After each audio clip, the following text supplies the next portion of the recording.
के रूप में आ गई। परीक्षित जी कहने लगे आप कहो। आज नवल जी कहने लगी अब तो मैं आपसे हार गई ही विद्या में। परीक्षित जी कहने लगे अब हमारे हसनापुरी को जोड़ो, तुम्हारी तो हार हो गई है। आप तो भली बात जानती हैं, चलो हसनापुरी को। आज नवल कहने लगे नहीं, हमारे पिता कोड़ी हो चुके हैं और ये जल ले जाऊंगी और जल को दे करके पुनः वापस आ जाऊंगा। कहने लगे परीक्षित जी ये कुछ नहीं हो सकता, ये राग रागिनियां तो नागिनियां मत गा मेरे पाछी। तो जानते हैं वो वासु कपटी की लाडली है ना, और तेरा पिता हमेशा कपट करता चला आया। और ये भी हमें पता है जैसा जिसका घर बकरी होता है वैसा उसका फरका होता है, जैसा जिसका माता पिता होता है वैसा उसका लड़का होता है ना। तो कपटी वो वासु की लाडली है, तो जाएगी यहाँ है कि नहीं।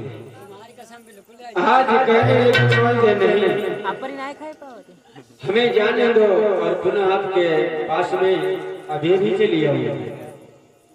परीक्षित जी कहने लगे ऐसा नहीं हो सकता है, क्योंकि तू जा करके इसे हसनापुरी से नागपुरी को आएगी नहीं।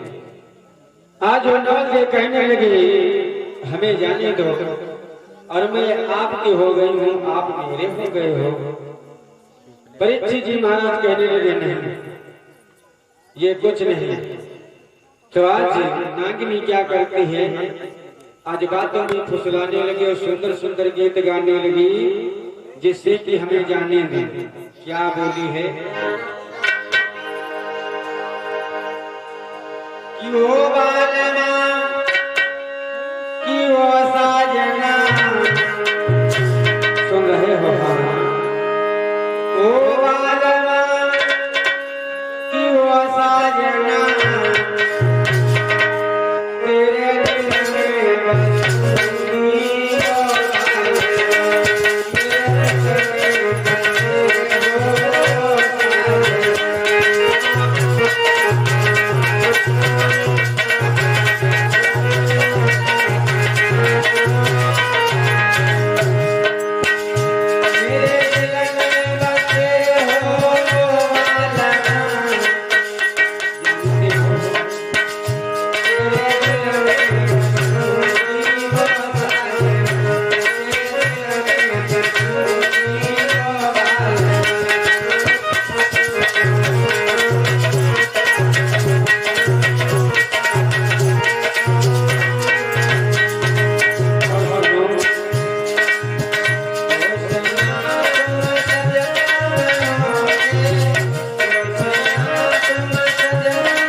जिस प्रकार से गीत गाने लगी है।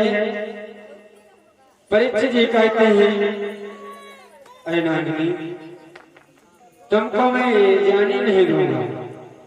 आज जो नागिनी कहने लगी या मैं सुगंध खा करके कह रही हूँ कि हम इस जल को ले जाऊंगी और पिता को दे करके पुनः तुम्हारे पास में चली आऊंगी। आज परीक्षित जी कहने लगे, तुम सुगंध खा गई हो तो जा सकती हो और बहुत जल्दी से जल्दी आ जाए। कहने लगी, हाँ पिया। आज बहला को लिया और परीक्षित से कहने लगे कि सुनो स्वामी क्या बोली है। अरे चलती बेरिया नजर भर के देख लो, चलती बेरिया नजर भर के देख लो।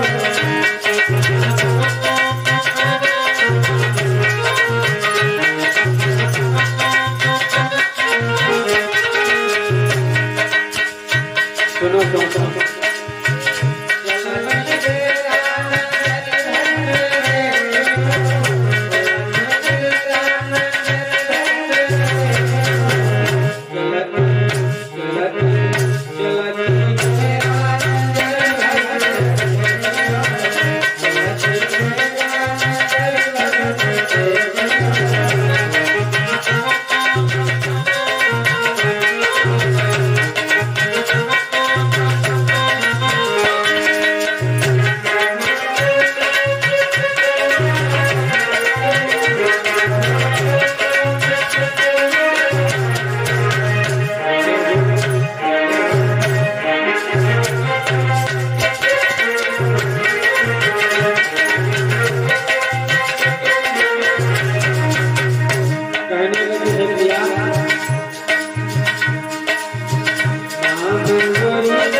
कहने लगे पिया अब मैं जा रही हूँ, हमें नजर भर के देख लो, निहार लो। आज परीक्षित जी कहने लगे तुम जा सकते हो। क्या हुआ वहां से नवल दे चल दिया। परीक्षित जी वहीं पर बैठ जाते, पहरेदारी करने लगे। नवल दे जा रहे हसनापुरी से नागपुरी को। धीरे धीरे वो नागपुरी में जाकर के पहुंची। उधर राजा अशोक और उसकी धर्मपत्नी भी विचार कर रहे हैं। अपनी लाड़ी हसनापुरी हो गई है। हमें इस बात की शंका है जो कि वो वीर परीक्षित उसे आने नहीं देगा, क्योंकि समय ज्यादा हो गया है। आज दोनों इस प्रकार से बातचीत कर रहे हैं अपने महल में, राजा वासुक और उसकी धर्मपत्नी संतत्या। इधर क्या हुआ, धीरे धीरे नवलदेव नागपुरी में जाकर के पहुंची। नागपुरी में जाकर के पहुंची राजा वासुक के महल में। राजा वासुक के महल में जाकर के पहुंची और उसे घड़े को ले जाकर के आगे रख दिया अपने पिताजी के, और कहने लगी है पिताश्री इस जल से तुम स्नान करो और ये तुम्हारा रोग ठीक हो जाएगा। क्या हुआ, जिसी समय स्नान कराया तो उसी समय राजा वासुक का कुल ठीक हो गया। राजा वासुक ठीक हो गया। आज वो नवलदेव कहने लगी पिया, मेरे पिताजी सुनो, तुमने गर्भ में बाजी लग दिया। राजा वासुक कहने लगा, क्या बेटी कह रहे हो? तो आज नवलदेव कहने लगी, तुमने तो गर्भ में बाजी लग दिया था। मेरे एक पिया हो चुका है जो कि हस्तिनापुर में, जिसका नाम परीक्षित है और वो धर्मंतर का शिष्य है। वो हमको आने नहीं देता था। मैंने सुगंध खा करके आई हूँ और वादा बन के आई हूँ। अब भाड़ में जाए तुम्हारा ये राजपाट में, तुम्हारा राज दरबार में चली। आज चल दिया नवलदेव वहां से, जा रही है हस्तिनापुरी के लिए, जो कि वो नवलदेव कपटी भोप वासुक की लाड़ी है। वो अब उस नागपुरी से आने नहीं देगा। आज हमारे परीक्षित जी इस प्रकार से विचार कर रहे हैं, तो लोग क्या देखते हैं कि वो नागिनी अपनी मधुरिया चाल में आ रही है। जहाँ पे परीक्षित जी पैरा दे रहे थे, वहां जब जाकर के पहुंची तो परीक्षित जी कहने लगे, आ गई। जवाब दिया, हाँ मैं आ गई। उसी समय परीक्षित जी कहने लगे, चलो अब तुम्हें हस्तिनापुरी को चलना होगा। परीक्षित जी क्या करते हैं, नवलदेव को लेकर के चल दिया। तो आज आगे आगे परीक्षित जी हो जाते हैं, पीछे से नवलदेव जा रही है। अरे आगे आगे परीक्षित चली गयो, पीछे से नवलदेव जा रही है। पीछे से नवलदेव जाती जाती पीछे से नवलदेव।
परीक्षित जी महाराज जा रहे हैं और पीछे से वो नागिनी जा रही है। जब हस्तिनापुरी में प्रवेश करते हैं तो उधर अर्जुन बैठे हुए थे राजसभा में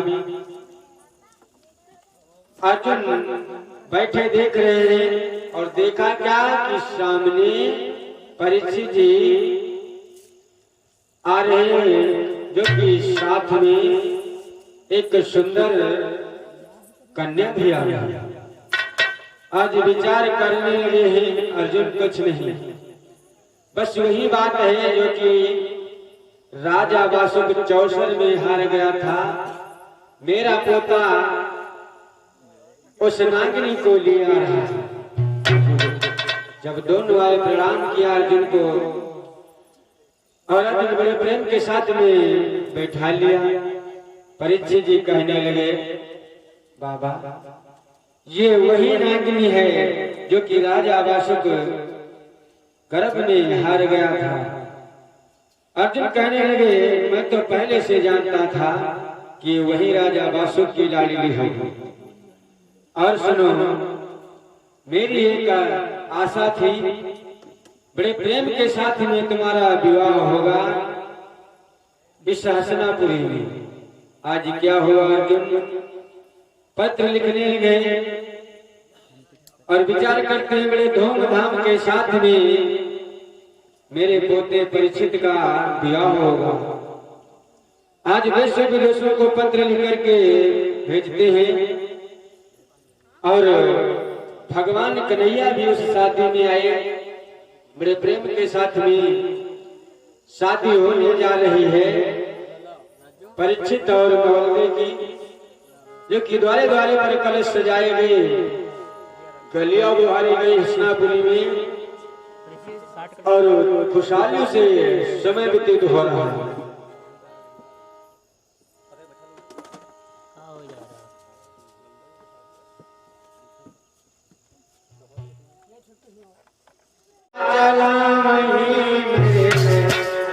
हरियाले मेरे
इस प्रकार से गीत गाए जाते हैं।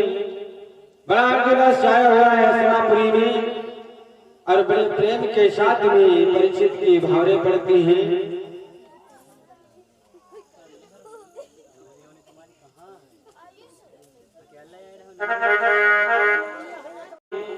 सुंदर सुंदर गीत गाए जाते हैं।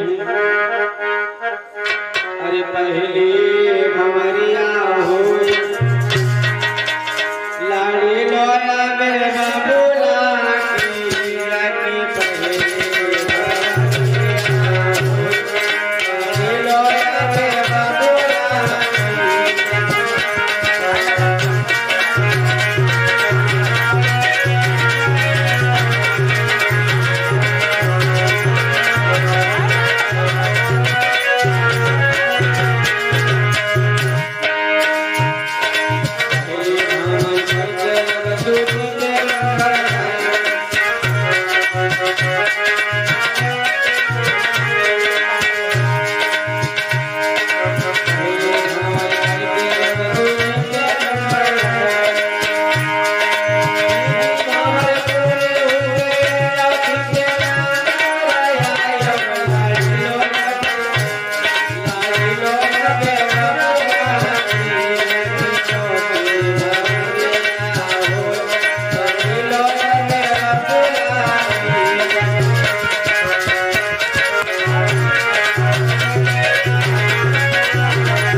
सातों भौरी जब पूरी होती है तब सजनी सजन की होती है ब्याह। लोग कहते हैं कि जब 7 भौरें पूरी हो जाती है तब दुल्हन यानी दूल्हा की होती है। उसके बाद में ये एक उल्टी भौर होती है जिससे कि 6 रह जाए। समझने की बात है 7 भौरें कभी किसी की हुई नहीं। आज बड़े प्रेम के साथ में परीक्षित का विवाह नंदे के साथ हुआ और खुशहाली से समय व्यतीत होने लगा हस्तिनापुरी में। इधर राजा वासुक ने क्या किया प्यारे, इतने शेष महे बने खान पान दियो छाड़े, भोजन बसन हम जब करे जब होई नवले देरानी। राजा वासुक आज विचार कर लिया भोजन बसन जब हम करेंगे आराम से, जबकि मेरी बिटिया नवले राण हो जाएगी। उसने तो मेरे कुल को डुबो दिया, क्योंकि इस नाग वंश से जाकर के उस मानव कुल में मेरी तो बात धूल में मिल गई। अब मैं क्या करूं? उसने क्या किया, आज नागों की सभा में जाता है और जाकर के बीड़ा डलवा दिया। बीड़ा डलवा दिया और कहने लगा कोई ऐसा शूरवीर है जो जाए परीक्षित को डस करके आए। आज क्या हुआ, उस सभा में कोई जाने के लिए तैयार नहीं। तो राजा वासु कहने लगा हमारे नागों में से कौन जाएगा राजा परीक्षित को डसने के लिए। क्या हुआ, एक सर्प तैयार हुआ, कहने लगा जी पिताजी मैं जाऊंगा। तो आज राजा वासु कहने लगा जा तो उस परीक्षित को डस करके आ और नवलदे जो तेरी बहन है मेरी बिटिया है उसको राण करके आ। आज वहां से चल देता है सर्प राजा वासुर का भेजा हुआ। कहा जाता है? हसनापुरी को परीक्षित किया है। और उधर परीक्षित जी बड़े प्रेम के साथ में दिन के विषय में कथा को श्रवण करते थे और रात्रि में अपने शयन कक्ष में आकर के लेटते थे। और नवलदेव बहुत चतुर नागिनी है, वो भी विचार करते एक दिन मेरा बबुला मेरे भैया को भेजेगा जो कि मेरे स्वामी की जीवन लीला समाप्त हो जाएगी।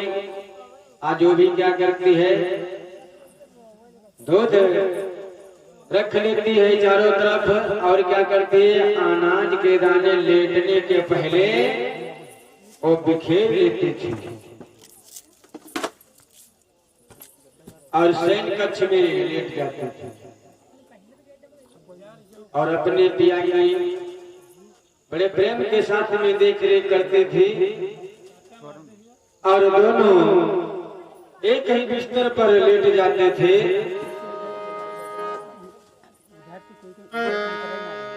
जो कि बताया जाता है किस प्रकार से लेटते थे।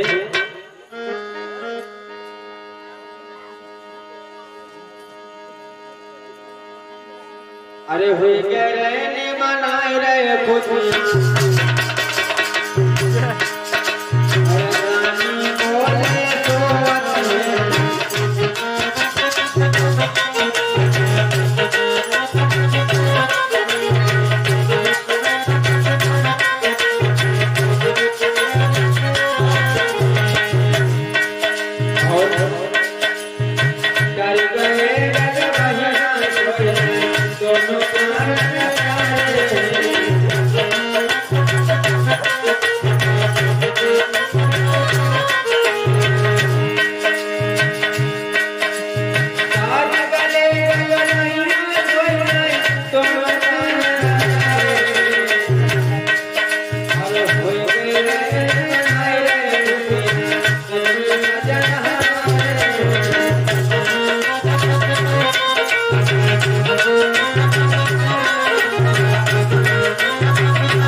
से दोनों कुछ शयन कक्ष में सो जाते थे दो पत्नी। इधर राजा वासुर का भेजा हुआ नाग जाता है और उसने विचार किया, ये तो मेरे बहन बहनोई बड़े सुंदर लग रहे हैं और मेरे पिताजी ने तो बताया था कि अपने बहनों को डस करके आया। मैं ऐसा नहीं कभी कर सकता हूँ, अपनी बहन को मैं विधवा कभी नहीं बनाऊंगा। आज इस प्रकार से विचार कर लिया, फिर भी विचार करने लगा कि हम डस करके नहीं जाएंगे तो मेरा पिता हमें बहुत बड़ा दंड देगा। आज उसने क्या किया, विचार कर लिया कि राजा परीक्षित को हम डस करके जाएंगे। तो क्या हुआ, उसी समय हवा के झोंके आ गए जो कि अनाज के दाने बिखेरे हुए थे। वो उस सरफ के मुख में चला गया। विचार करने लगा, मैंने तो अन्न खा लिया है, हमें अन्न का श्राप लगेगा, इसलिए अपने बहन को मैं विधवा नहीं बनाऊंगा, अपनी बहनों को मैं डसूंगा नहीं। आज वहां से चल दिया। अरे उल्टा भगत चलो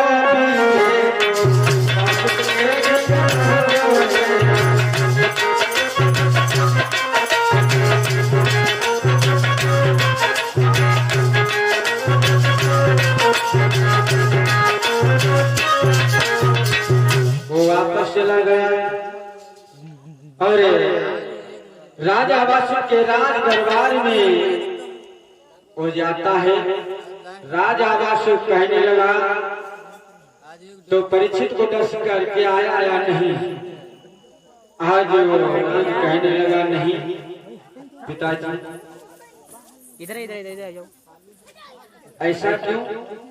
तुझे तो मैंने आदेश दे दिया था कि उसको डस करके ही गद्दा नीचे डाल दो दादा। कहने लगा पिताजी मैं तो वहाँ गया था डसने के लिए, डसने के विचार से, और जानते हो जब मैंने डसने का प्रयास किया तो हमारे मुख में एक अनाज का दाना चला गया। मैंने सोचा कि अब हमें अन्न का श्राप लगेगा, इसलिए अपने बहनों का मैंने कत्ल नहीं किया। राजा आंसू कहने लगा और दो गला नालायक, तुझको मैं श्राप देता हूं तो दुबहा हो जाएगा। क्या हुआ? राजा वासु श्राप दिया और दुबहा हो गया और कहने लगा तो दोनों तरफ को आज से चलेगा।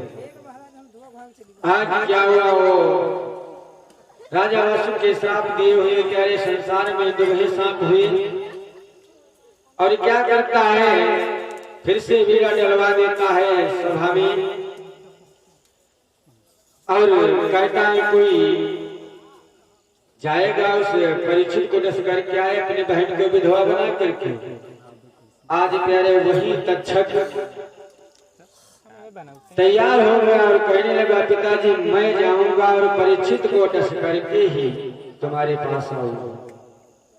राजा वासु कहने लगा जा मेरे लाल, उस राजा की जीवन लीला समाप्त कर देना, मेरी बिटिया को जो विधवा बना करके तो यहाँ नागपुरी को आज राजा वासु का आदेश दे दिया, नाग वहां से चल देता है। नाग चला हसनापुरी के लिए तो उसने विचार करने लगा ऐसे कोई काम नहीं बनेगा, हमें परीक्षित के बाग को जाना होगा। एक परीक्षित का बाग बड़ा सुंदर था, उसमें फल और फूल आते थे और उस बगीचे में एक बेरी का पेड़ खड़ा हुआ था जिसमें कि सुंदर सुंदर बेर लगते थे। उस तक्षक ने क्या किया, आज बड़ा सुंदर बेर बन करके ही डाली में लगा तो वहां पर माली देखा, विचार करने लगा हम इस डाली को ले जाएंगे परीक्षित के यहाँ तो हमें परीक्षित बहुत पुरस्कार देंगे। क्या हुआ? आज उस डाली को ले जाता है माली। नवल्ले समझ गई आज मेरे वीरन आ चुके हैं इस महल में बेर के भेष में। नवल्ले समझ गई जब शाम का समय हुआ तो आज अपने विश्राम लेको जाती है, साथ में परीक्षित भी विश्राम लेको जाते हैं और वही काम करते हैं जो प्रतिदिन करते थे। अनाज के दाने बिखेर लेते थे और कहते हैं पिया बड़े प्रेम के साथ में सो जाओ। आज दोनों पति पत्नी एक ही बिस्तर पर लेट जाते हैं। इधर क्या हुआ, उस बेर से तक्षक बन गया। तक्षक बन गया, विचार करने लगा अब हमें काट लेना चाहिए। आज वो क्या करता है, नवल्ले के केसों पर से चढ़ने लगा। नवल्ले के केसों पर से चढ़ने लगा और क्या किया, परीक्षित के जाकर के नाक में काट लिया। नाक में काट करके वो महल से चला आया और जा रहा है राजा वासु के पास खुशखबरी लिए। इधर जब सुबह हुआ तो नवल्ले पहले चरपैया से उठ जाती है। यही तो स्त्रियों का धर्म है, सर्वप्रथम स्त्रियां उठती हैं, आज नवल्ले उठ जाती है, अपना कार्य करने लगी। और उसके बाद में जब जाता समय हुआ तो उसने विचार किया मेरे स्वामी तो अभी उठे नहीं, आज समय ज्यादा हो गया। जाकर के देखते उस सैन्य कक्ष में तो देखा गया परीक्षित के शरीर में प्राण नहीं है। जब देखा परीक्षित के शरीर में प्राण नहीं, तो आज नागिनी हो फुक करके रोने लगी है, रुदन कर रही है अपने पिया के लाश के ऊपर। किस प्रकार से धर के मोह पे मोह नार की छूट गई तब काई।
इस प्रकार से रोते कहते हैं कन्हैया, तुमने कैसी विपत्ति आपत्ति डाल दिया मेरे ऊपर मेरे पिया कि तो शरीर में प्राण नहीं आज फक करके और नागिनी रुदन कर।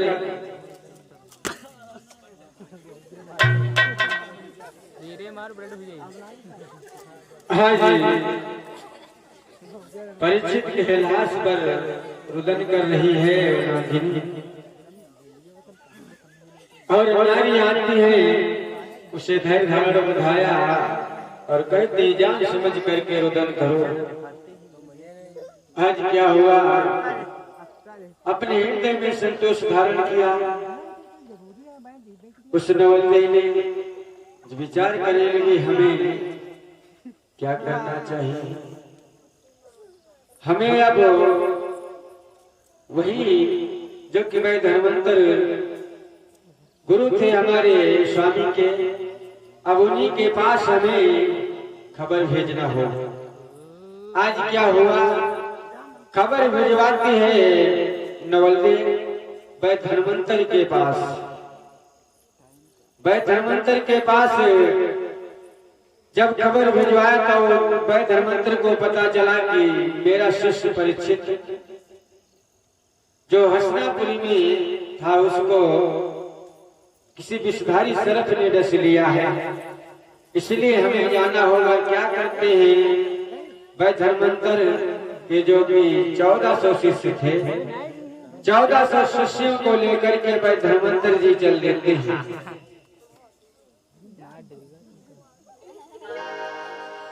1400 शिष्यों को लेकर के वैद्य धर्मांतर जी महाराज चले और बड़ा सुंदर सुंदर गीत गाते हैं। अरे बाबा के मकान भाइयों राम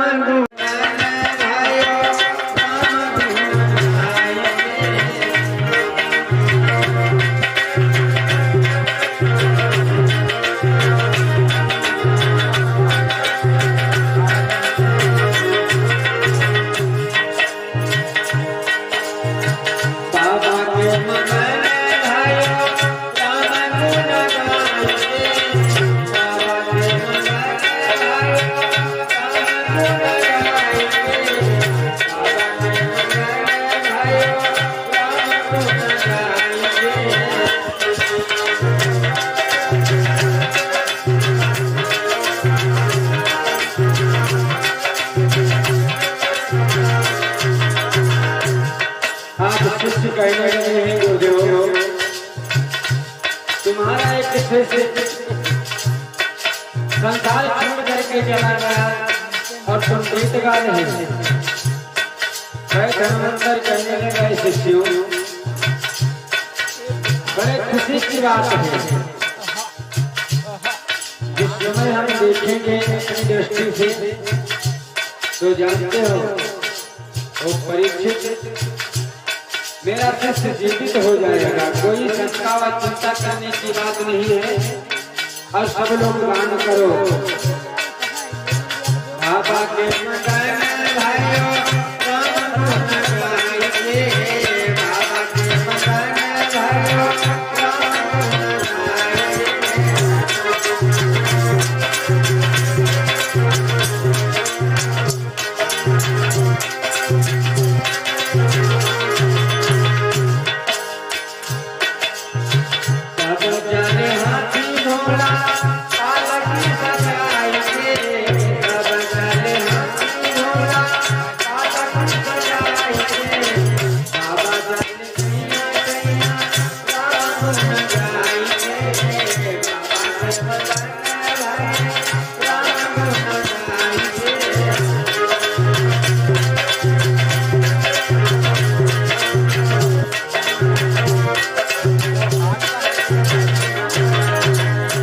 प्रकार से गीत गाते हुए जा रहे हैं। तक्षक विचार करने लगा, भाई धर्मांतर जी आएंगे तो उसका जीवित कर देंगे और मेरा पिता भी मुझे श्राप दे देगा जिस प्रकार से मेरे भैया को दे दिया है।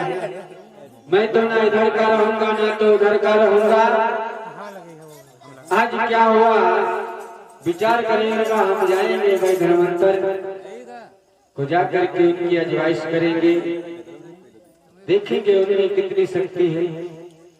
आज वही तक्षक क्या करता है मेरे भैया, सुंदर ब्राह्मण का रूप धारण किया और जाकर के आगे पहुंचा और कहने लगा, अरे धर्मंतरी महाराज तुम कहाँ के लिए जा रहे हो। धर्मंतर जी कहने लगे, तुम्हें नहीं पता है पांडवों के कुल में एक मेरा शिष्य जिसका नाम परीक्षित है, उसको किसी विषधारी सर्प ने डस लिया है।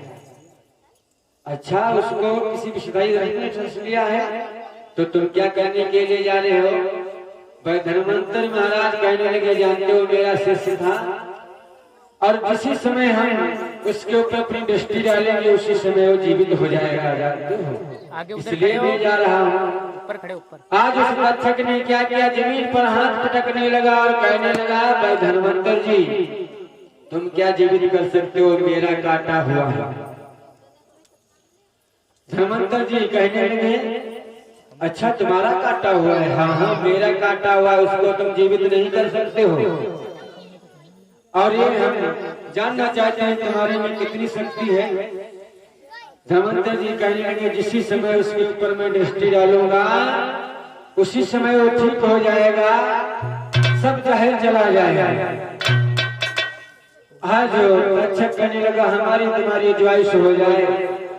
धर्मांतर जी कहने लगे, अजवाइश हो जाए। क्या हुआ, उस तक्षक ने कहने लगा, इस हरे भरे पेड़ में मैं डंक मारता हूँ और तुम अपनी दृष्टि से उसे हरा भरा कर दो तो हम जान जाएंगे तुम परीक्षित अपने शिष्य को जीवित कर सकते हो।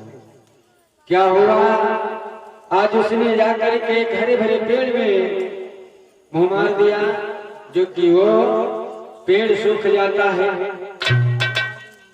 धर्मांतर जी जिस समय दे तो एकदम हरा भरा हो गया। अब उसने विचार करने लगा, तो ये जीवित कर लेगा, जहां तक इसकी दृष्टि जाएगी वहां तक जहर नहीं रह जाएगा और मेरा पिता भी हमें उसी प्रकार से श्राप दे देगा जिस प्रकार से मेरे भैया को श्राप दे दिया। आज क्या हुआ, वहां से चला गया और इधर पर धर्मांतर जी जा रहे हैं। उसने क्या किया, आगे जाकर के मार्ग में एक सुंदर सोटा बन करके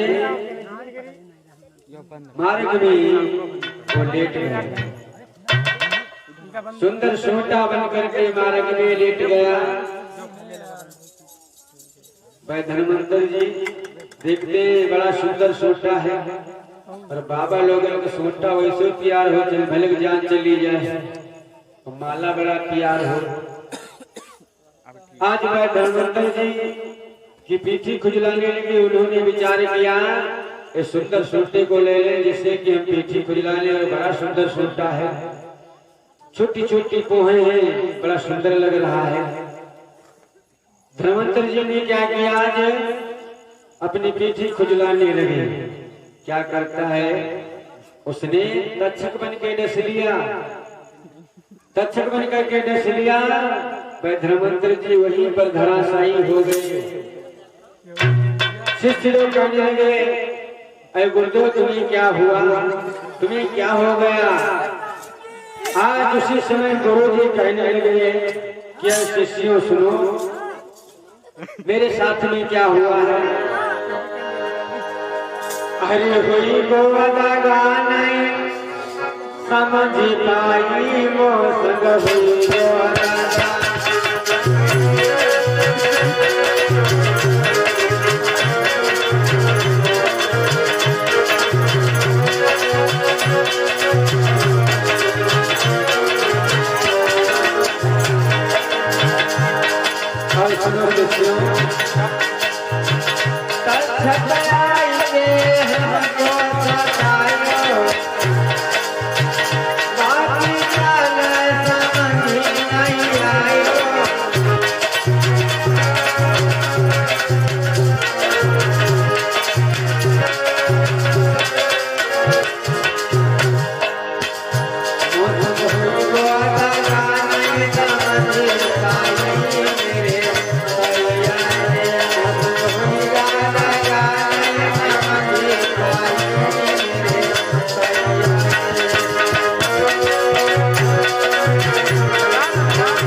शिष्यों मेरे साथ में दगा हो गया, वही तक्षक आकर के मुझे डस लिया है।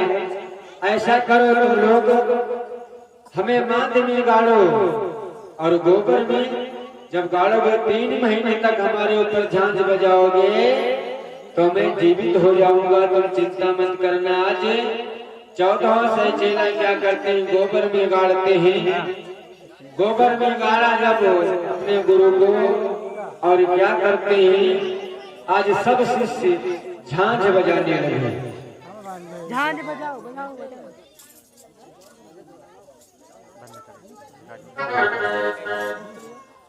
आज क्या करते हैं, झांझ बजाने लगे।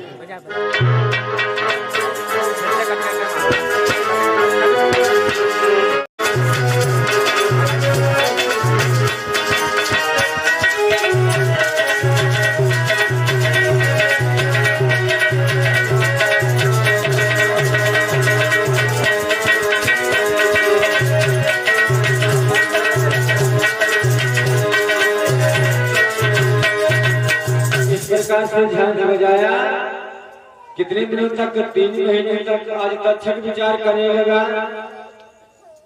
वो शिष्य सब मिलकर के जीवित कर लेंगे तो बात बनने वाली नहीं है। उसने क्या किया, आज तक्षक जाता है फिर ब्राह्मण के रूप में और कहने लगा तुम सब क्या कर रहे हो? शिष्य लोग कहने लगे खड़े हो जावा करो। हम अपने गुरु को मानने वाला है, क्योंकि गुरु जी ने बताया था जब 3 महीने तक झांझ बजाओगे तो मैं ठीक हो जाऊंगा। तक्षक कहने लगा अरे नालायक तुम, अपने गुरु को तुम लोग गोबर में गाड़ दिया। वैसे तो प्रतिदिन चरणों को स्पर्श करते थे, आज आया तक्षक आज गुमराह कर दिया। और कहने लगा अपने गुरु को तुम उस मांद से खोद दो। क्या हुआ? आज खुदवा देता है। तक्षक देखा क्या कि गुरु जी उठ करके बैठ चुके थे, मान लो शरीर में आधे प्राण आ चुके थे। आज वैद्यनाथ गुरु जी कहने लगे शिष्यों तुमको आकर के तक्षक ने फिर गुमराह कर दिया, अब तुम ऐसा करना हम बचेंगे नहीं। 14 से शिष्य हमारे इस मांस को तुम रांध करके खा लेना, जिससे कि 14 से बेधर्मांतर हो जाओगे। आज क्या हुआ? शिष्य लोग क्या करते हैं? गुरु के मांस पकाने का इंतजाम करने लगे।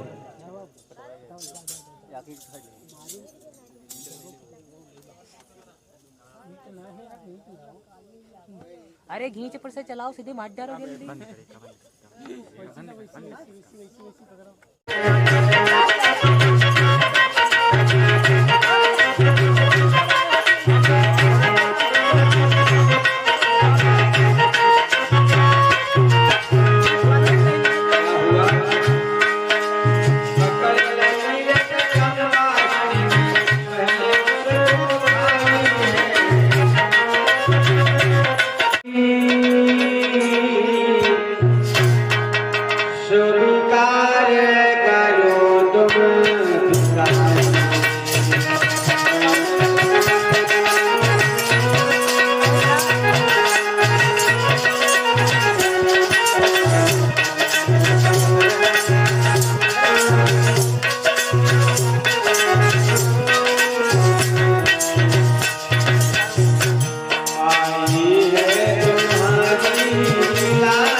से नैनी रोती और विनती करते कहते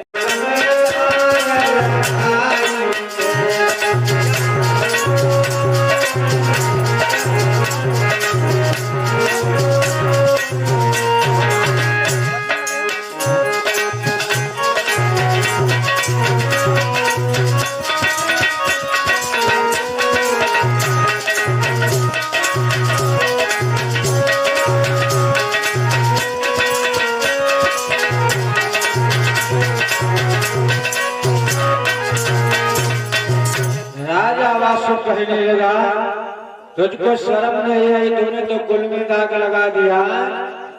इस नागवंश से तू जाकर के उस मानव कुल में विवाह कर लिया और मेरी बात को धूल में तू मिला लिया। तो यहाँ से चली जा। मंत्रियों से कहने लगा, क्या मंत्रियों, इसकी लाश को इस राज दरबार से उस दफ्तर में फेंक दो। क्या हुआ? जो मंत्री लाश को उठा करके दफ्तर में फेंक देते हैं। आज नवल्ली क्या करते हैं, अपने प्रिया की लाश को उठा लिया। राजा वासु की राज दरबार से चली गई, विचार करने लगी, हमें अब बंगाल को ले जाना होगा, जो कि वहां पे जादू विद्या ज्यादा है। आज वो ऐसा विचार कर लिया, एक घर नहीं बनाई और उस घर नहीं पे परीक्षित की लाश को लिटा दिया। और क्या